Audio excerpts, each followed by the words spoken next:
Hello, I'm John Rossi, a touring drummer with the love of all things animal. When I'm on the road, I visit as many zoos, aquariums... Hey, wait a minute. What's going on? Hey, what's going on there? Hello? Hello? Hello? We interrupt your regularly scheduled program to bring you Rossifari Zoo news. News you can use from the world of zoos and conservation. Every week, we bring you breaking news and analysis from around the globe, featuring the animals you love and the people who care for them. And here's your anchorman, John Rossi. Hi, hello, how are you? Welcome back to Rossifari Zoo News, your look at everything going on in the world of zoos, aquariums, conservation, and general animal weirdness. So y'all, this week I have a couple things that I want to share with you, some successes that I'm very excited about. First of all, you know about the Shots for Spots fundraiser that I've been running, and that is entering its final days. I'll be posting more details about that on the socials pretty soon, but I can officially say that we have raised over $1,000 for Shots for Spots. So I would still love to get any of those last donations in. I'd love to see that number keep going up, but we did the thing. We hit double what I was hoping for, honestly. And so please continue to, donate if you can. It's an incredible campaign. The work that the Katie Adamson Conservation Fund is doing is just amazing. And I'm so proud that this community came together to raise over $1,000 for such an amazing cause. Y'all, I am so excited. I am so proud. Thank you from the bottom of my heart. And again, I'll have the link up. It's in my bio on Instagram, and I'll throw it up in stories again. And if you have not donated yet, feel free to do so and support this incredible cause. And then another huge success that we've had in the conservation world is our partnership with Follow and Safe Red Panda has been really good so far, y'all. In the first week, Follow sold over 29,000 of the Dash bracelets, which are the ones that track red pandas, which is the fourth biggest launch of the 19 animal species that they have out so far. And I got to tell you, I'm not surprised. I'm surprised it's not even more, because I am officially obsessed, y'all. I keep checking the status of my red panda, and I've been taking pictures with friends and keepers and stuff who have their Follow red panda bracelets. And it's a thing. It's a trend. It's a vibe. It's cool. It's whatever the kids say that means cool. It's the opposite of skibbity, y'all. That's what it is. And yes, it's now the second time I've said that horrible, weird phrase on this podcast. You're welcome. And so I am just so excited about this. If you have not gotten your Follow Red Panda bracelet yet, make sure you order it. You can go to their website or go to your local zoo gift shop, especially if they have red pandas, and know that you are supporting Safe Red Panda and the AZA Safe programs in general, which is absolutely amazing. Conservation that also makes you look cool and lets you track a red panda in the wild. Come on now. That's incredible. I also wanted to tell you that things are going well at Walnut Street Theater. The show has officially opened after a week of previews, and it is very well received. People seem to be loving it, and I'm having a great time playing this run of $1 Million Quartet. Now, the fun part, and what I wanted to share with you, I know I heard from a lot of you that you really enjoyed hearing about the whole wig situation that I have going on. So I wanted to share another quick fun behind the scenes thing, which is that I, along with our stage management team, we're running understudy rehearsals together, and most theaters do like one or two of those. This theater does a lot of them, right? We expect everyone to be ready to go on and crush it. And it's been interesting because after teaching the music, I've been coming to these rehearsals, and we have one person who covers both Elvis and Jerry Lee. And he obviously can't do both of those. So on the days that we've had understudy rehearsals, I have been either playing Jerry Lee Lewis or playing Elvis Presley. And y'all, I am many, many things, but I am neither an Elvis Presley nor a Jerry Lee Lewis. I play a little bit of piano and a little bit more guitar, and I've been faking my way through it, but I've been acting it and doing the parts and singing them, and even trying to do some Elvis dancing. I'm very, very grateful that there are no recordings of this, and I'm actually really thankful that the understudy cast has been so welcoming and not mocking me too much in my efforts to help them get acclimated to the show. Let's just say that my place is behind the drums. So I hope that provides some fun images for y'all. And then last but not least in this section, we have a new patron this week. So I wanted to take a moment to welcome Kathy Clark to the Rossifari patron family and to remind y'all that you can support the podcast for as little as $3 a month by going to patreon.com/Rossifari. So with all of that said, I think it's time to get to it, shall we?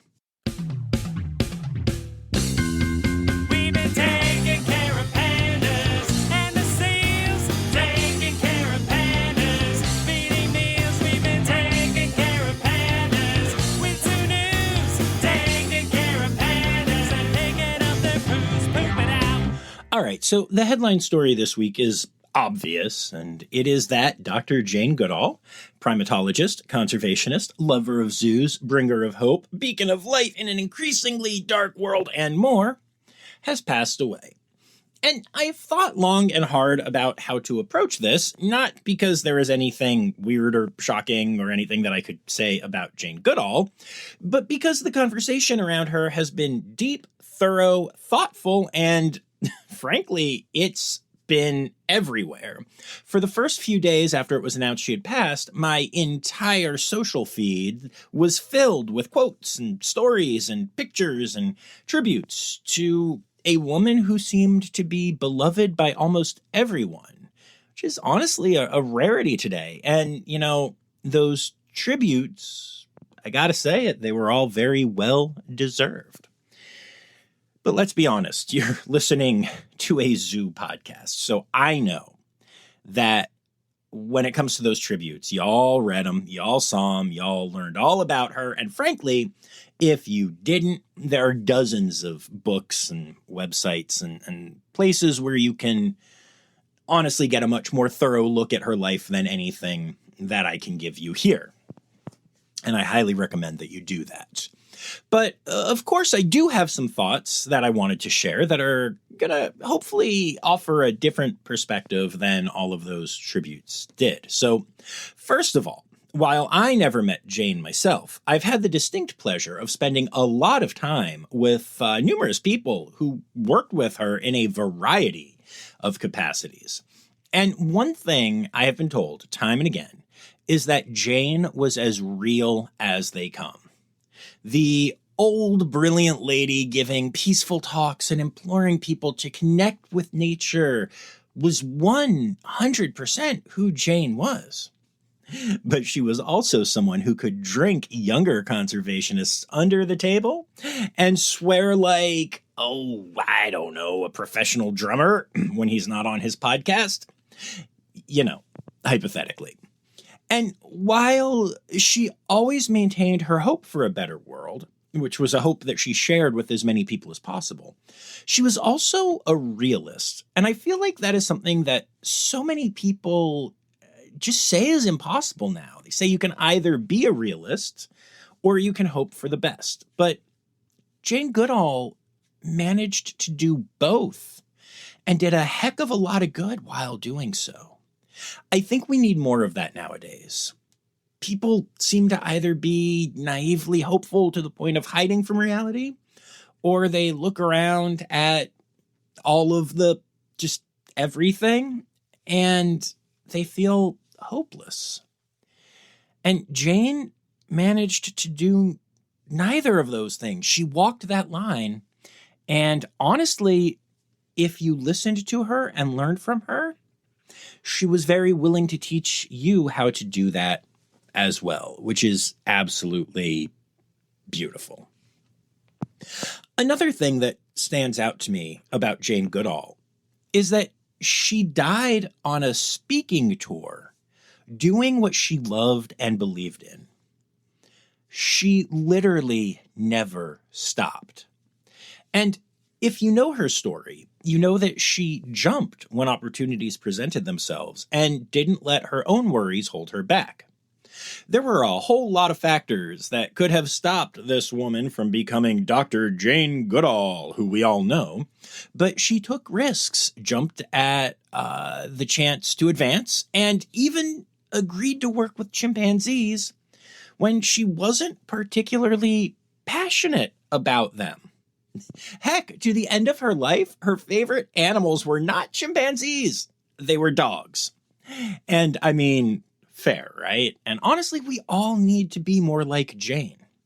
We all need to shoot our shots, find our passion, find a niche that needs to be filled, and then stay the course. That was what led me to launching this podcast. Realizing there wasn't anything like it and that I thought there should be has absolutely changed my life.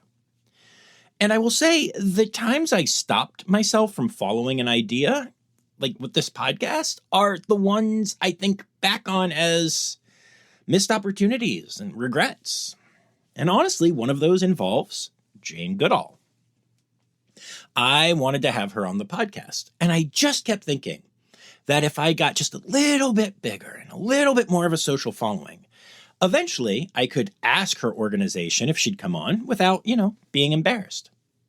Meanwhile, the podcast has been a success by all metrics, and my social media continues to grow, and I still kept thinking that for a name of her caliber, I needed to be more. I needed to be bigger. And now, I'll never have her on.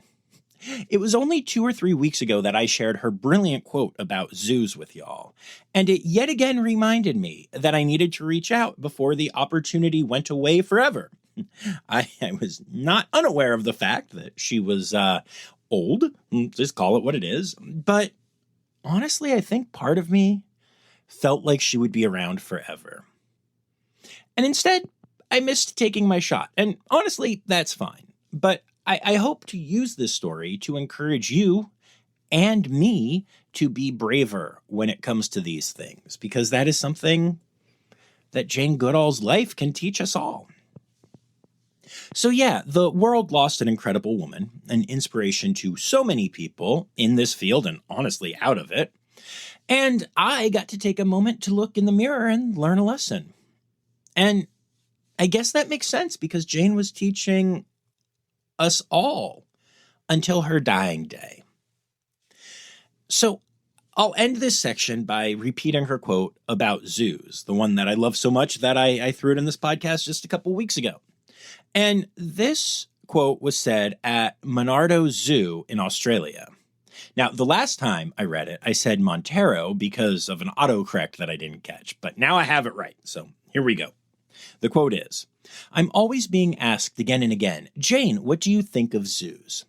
Groups who believe all zoos should be closed clearly have not spent the time I have out in the wild.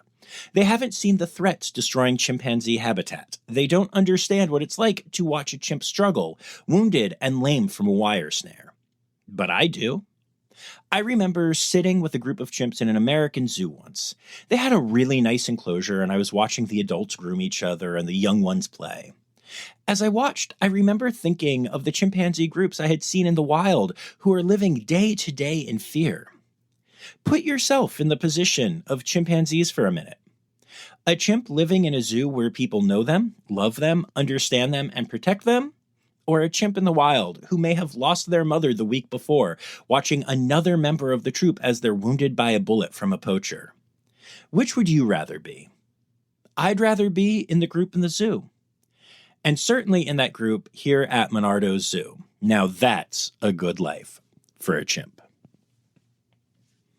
And that brings us to our births for the week. Our friends at the Greensboro Science Center have welcomed a trumpeter hornbill chick to Ronnie and Jazz, who you have heard about multiple times on this podcast already.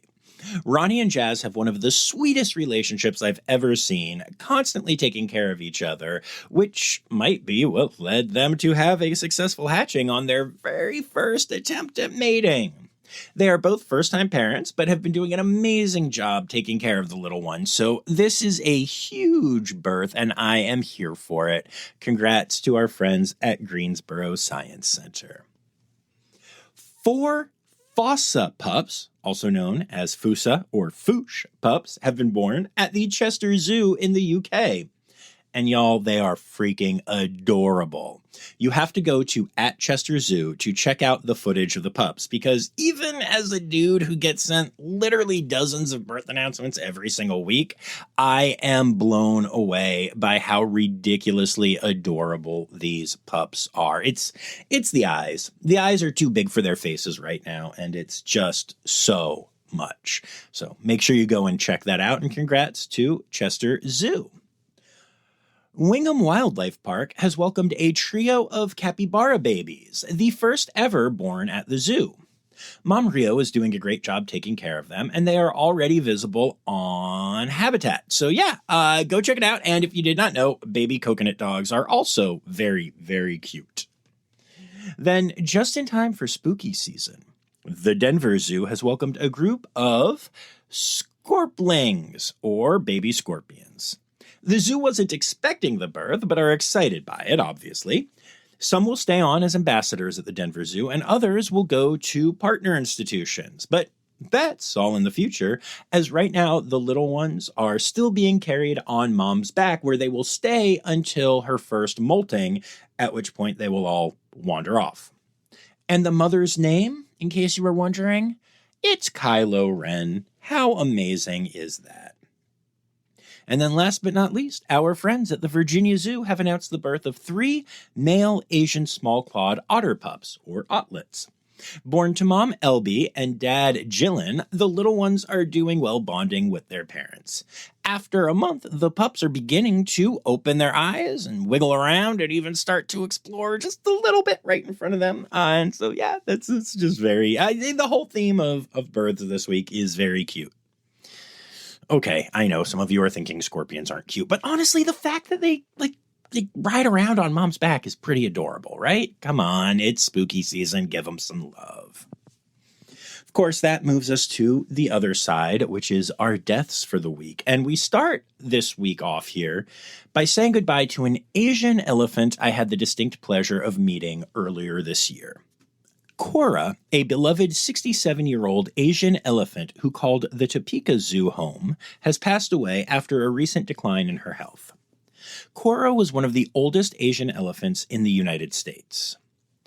She actually came to the attention of the nation back in 1980 when she starred in the film Smokey and the Bandit 2, and then went on to act and tour for years before eventually moving to the Topeka Zoo in 2016, where she got to have a more normal elephant life. But I will say, when I met her, it was incredibly clear to me that she still loved the spotlight, as her entire elephant team, additional keepers, Zoe and I all hung out with her, and she loved being the center of our worlds for that short amount of time.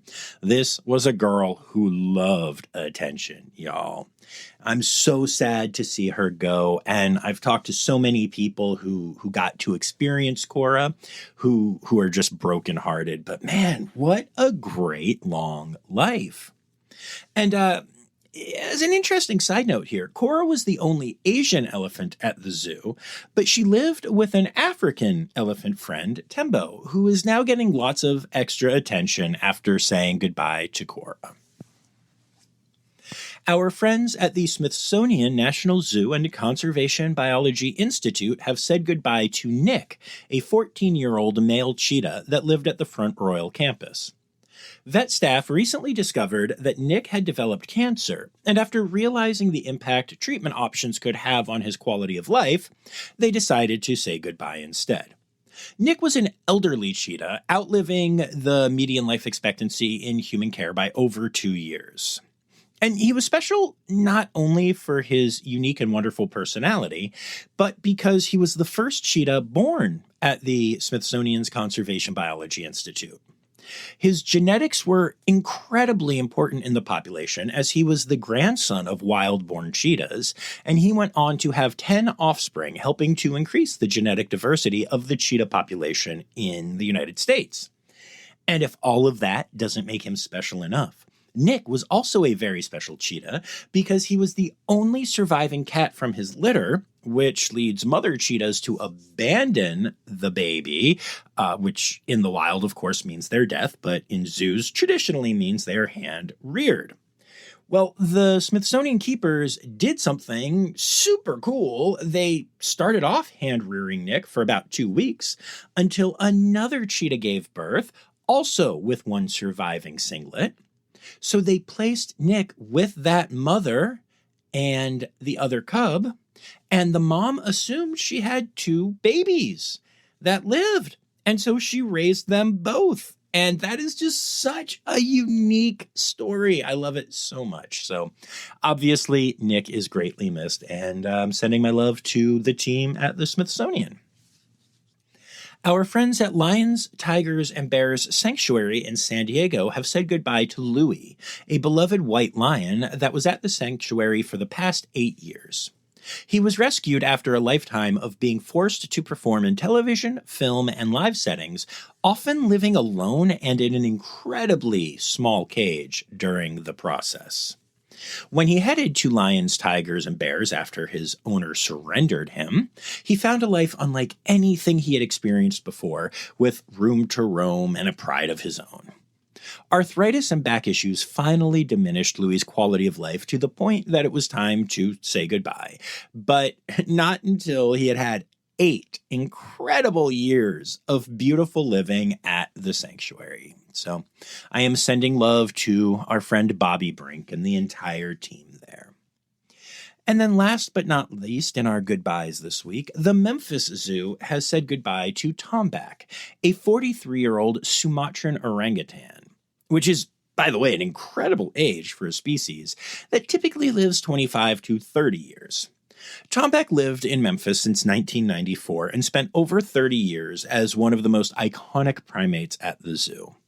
An age-related decline in health led to the decision to humanely euthanize him, and I know the entire team and everyone who regularly visits the zoo is missing him. And that brings us to the rest of our zoo news for this week. And we're going to start off with a huge shout out to one of my personal heroes, Dr. Lisa Daybeck of Woodland Park Zoo, the founder of the Tree Kangaroo Conservation Program and the creator of the first conservation area in Papua New Guinea focused on tree kangaroos.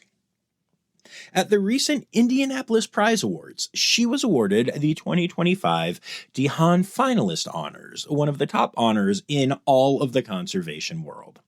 Her work has not only helped to save countless tree kangaroos, but her ethos and belief that sustainable conservation needs to address not only the needs of wildlife and the environment, but the needs of the local people as well, has become one of the major guiding philosophies of most conservation organizations. Heck, you hear that get said on here all the time. So congrats to Lisa. Lisa's also involved with Safe Tree Kangaroo, and y'all, I gotta tell you, I'm kind of stoked to be in an organization with her, but also a little nervous and starstrucky about the whole thing. Not gonna lie. Anyway, moving on from that, we've got 2 more stories here this week, and honestly, this stuff was going to be the headline story if Jane Goodall hadn't passed away. So we're going to go a little deep into this one. We recently discussed the fact that the Miami Seaquarium has been continuing to operate despite the fact that the government was working hard to shut it down, and that the park was supposed to be sold, and then there were eviction notices and bankruptcy filings and just all the crazy things, and then there were appeals and all of that stuff. Well, the legal loopholes have run their course, and the Seaquarium will officially be closing its doors this weekend.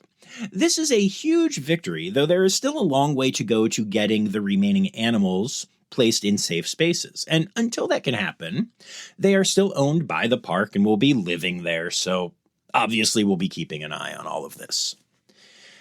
And a big part of why we will be keeping an eye on this is, well, this next story.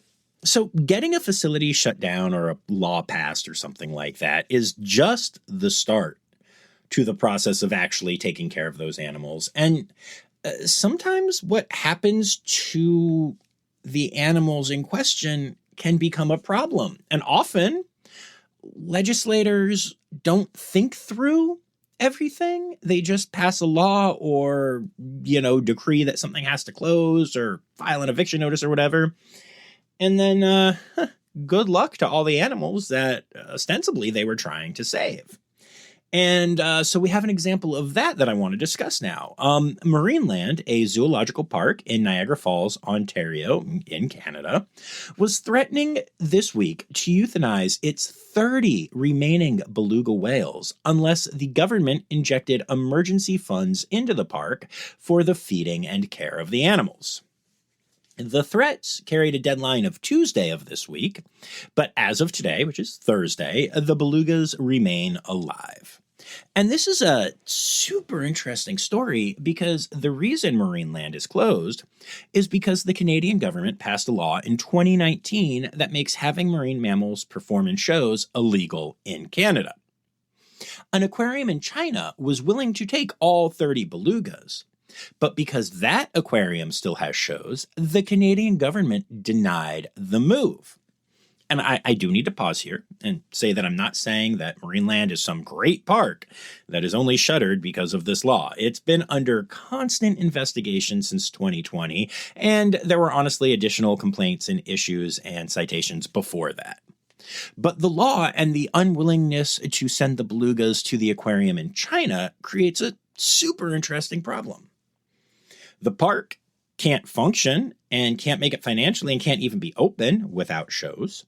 The government won't allow shows. The park can't ship animals off to anywhere else that does shows.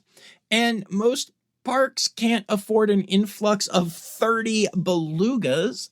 And the one that has said they can only afford to do it by putting them in, you guessed it, shows. So now the government is protecting these animals from being in shows, but the way they are doing it is by leaving them at a park that has been under investigation for 5+ years, and that has no source of funding anymore as they're closed to the public. It is not a great situation, y'all. And I want to be clear, I don't have the answer. Not at all. But I do think this is an incredibly interesting look at the consequences of passing laws to protect animals without considering the effect it will have on any current populations. Especially as some performing animals have been shown to become depressed when they don't perform. That includes me. But no, seriously though, that's why the elephant sanctuary in Tennessee still has some of their elephants do what they used to do to perform in circuses, despite the fact that any true sanctuary wouldn't put on animal shows of that nature for any other reason. But it's the best thing for the elephants there, for their welfare, and so they do. And I'm not saying that is the case with these marine mammals, but I am confident that the government didn't consider that before passing this law. So currently, 4 dolphins, several seals, and several sea lions all call the park home, as well as the 30 belugas, who, as of this recording, are still alive, but who knows how long that will last. And there's actually also a population of bears that lives there and a population of deer that live there. So there's a whole lot that needs to happen to keep these animals alive and thriving and to get them into okay places. And right now, I don't have any confidence in any of that happening. So I'll definitely be keeping an eye on it. And I guess we'll see what happens. But there's definitely a lesson in this one, y'all. And that brings us to Stereotypical Animal Podcast theme song. Here to bring you to conservation news. All right, y'all, this is a huge story. China is dropping the use of many pangolin-based traditional medicines. In fact, 19 traditional medicines that include pangolin parts are being dropped from the official 2025 pharmacopoeia, meaning they will not be allowed to be used in China anymore. This is a huge deal as pangolins are the world's most trafficked animal, in large part due to their use in traditional Chinese medicines, despite the efficacy of those medicines having been disproven. We aren't all the way there yet, as this is not the same as a full ban on all medicines that involve pangolin parts in them. And honestly, there's also a concern that a larger black market will develop for this medicine, for those people who still believe in these, again, just very disproven medicines. And especially for the people who believe that it helps with their virility and such. But still, I'm not going to be a Debbie Downer. This is huge news. Pangolins desperately needed this help. And I think this is going to have a huge impact, a positive impact on the population numbers. So yay that. The Sweetbriar Nature Center in Smithtown, New York, recently came up with a really cool technique that may have a huge impact on the lives of monarch butterflies. A monarch was found on Long Island with a broken wing, rendering the animal unable to fly or even flap its one wing at all.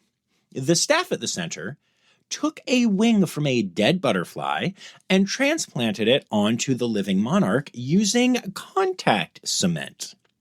The procedure was particularly challenging because pressing too hard on the body of the butterfly would have killed it, but not pressing hard enough would have meant that the wing couldn't be attached. But hey, it worked, and the wing was successfully attached to the butterfly.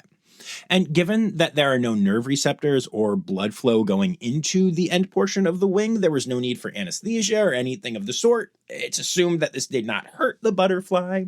And the patient fully recovered and set off on its migration path again, fluttering into a new future for butterflies and, frankly, wildlife rehabilitators in general, because already places from all around the world have been reaching out to Sweetbriar and asking how to do this and are starting to implement this when they find butterflies with ripped or broken wings.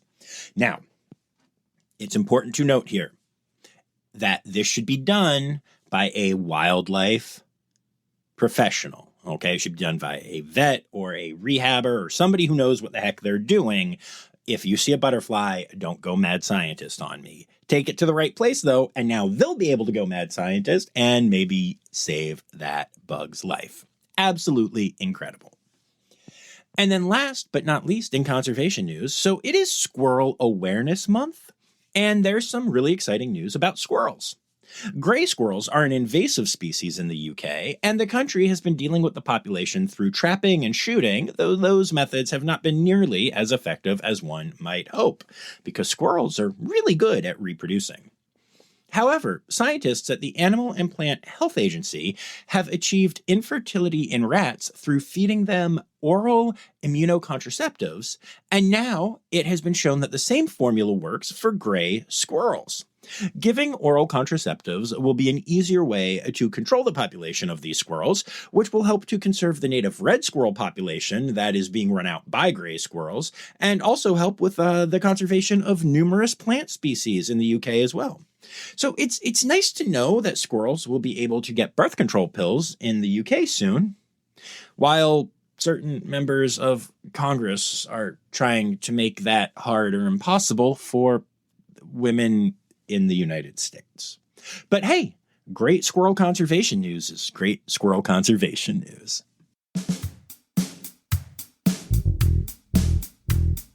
It's time for other news. It's time for other news. Hey, now, right now, it's time. It's time for other news. Hey, it's a segue to the part called other news. All right, y'all. So this could have gone into zoo news, but I decided to save it for the end. Frankly, we need to talk. And I especially need to talk to my straight lady listeners here who are maybe of a certain age, because y'all have a damn problem and I am here to call you on it.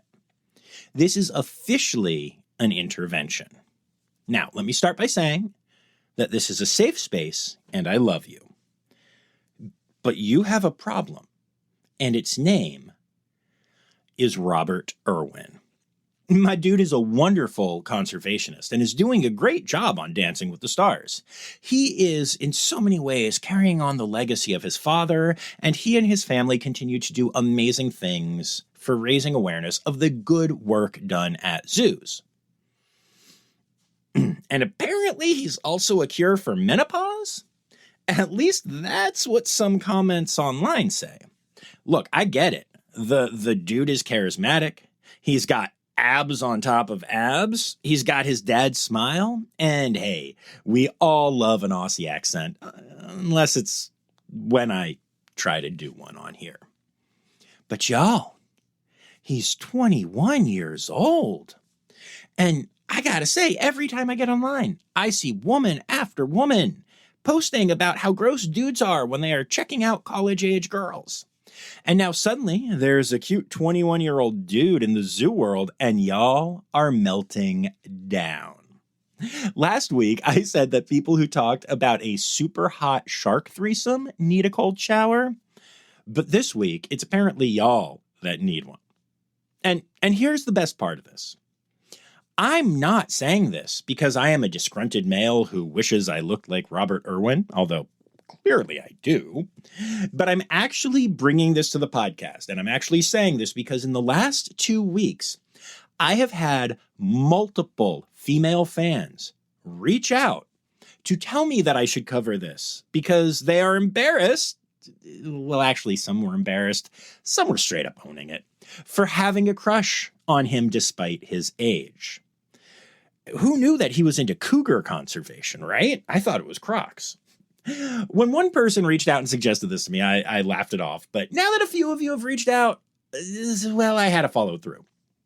And I got to say, as people who are in their late 30s and 40s and 50s have been self-reporting their lustful ways to me when it comes to young Master Irwin, I mean, I had to share the story. This is a news program, after all, and obviously a very serious one. Now, as a side note to this story, I was recently driving with Miles, who was singing a song, and suddenly started singing it in an Australian accent for no apparent reason. And I asked him why he was singing it in an Aussie accent, and he said, hey, at least you could tell what accent it was supposed to be, unlike when you do it. What can I say? Miles is definitely my kid. And yes, to be super clear, just in case anyone took offense to this, I'm playing, I'm having fun with you. Go lust after whoever you want as long as it's legal. Love you all. Animal, animal, animal holidays. Animal, animal, animal holidays. Alrighty, so it is October, and October is Croctober, Tamara Month, Lost Species Month, Bat Appreciation Month, Squirrel Awareness Month, and Adopt a Shelter Dog Month. And then for your individual days, the 11th is African Penguin Awareness Day and World Migratory Bird Day. The 12th is World Sloth Bear Day and the start of World Rainforest Week and Small Wildcat Week and Earth Science Week and National Veterinary Technician Week. That's a lot of weeks, y'all. And then the 15th is Hagfish Day and National Fossil Day. And look, if you're feeling like an old hagfish and you need to hit on Robert Irwin or check him out or whatever, you do you, boo. Had to do a callback.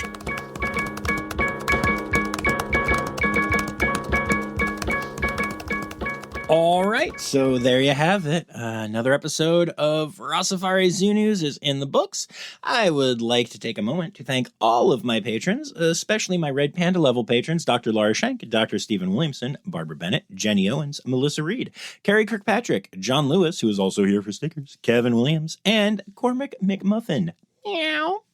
And then I'd like to thank everyone who contributed stories to this week's episode, including Anya Keene, Colleen Linehan, Kim Cooley-Croninger, Carrie Kirkpatrick, Kevin Williams, Emily Rockbook, Dr. Natalie Taco, Dr. Laura Schenk, Barbara Bennett, Crystal Chapman, Kristen Khalil, Anna McEachran, Marianne Rossi, Ann Yoshioka, Mark Hansen, Ali Malensky, Kay Malensky, The Malenskys. Madeline Weaver, Dr. Zoe Rossi, Miles Rossi, Jay Meredith, Maddie Patz, Becca Robinson, and Sarah Gilsel. Thank you all so much for contributing to this week's episode. And we'll be back on Tuesday with a new interview episode, and then back here on Friday with another episode of Zoo News. But until then, remember, friends, the words Newsy Credits Backwards are Steider Kuswen. The Rossifari podcast is produced, hosted, and engineered by John Rossi.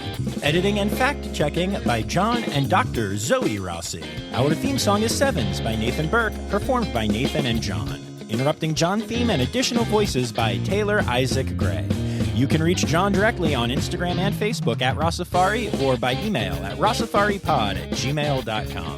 Rossifari is part of the Daydreamer Media Network. Now, stop listening to me and go visit a zoo.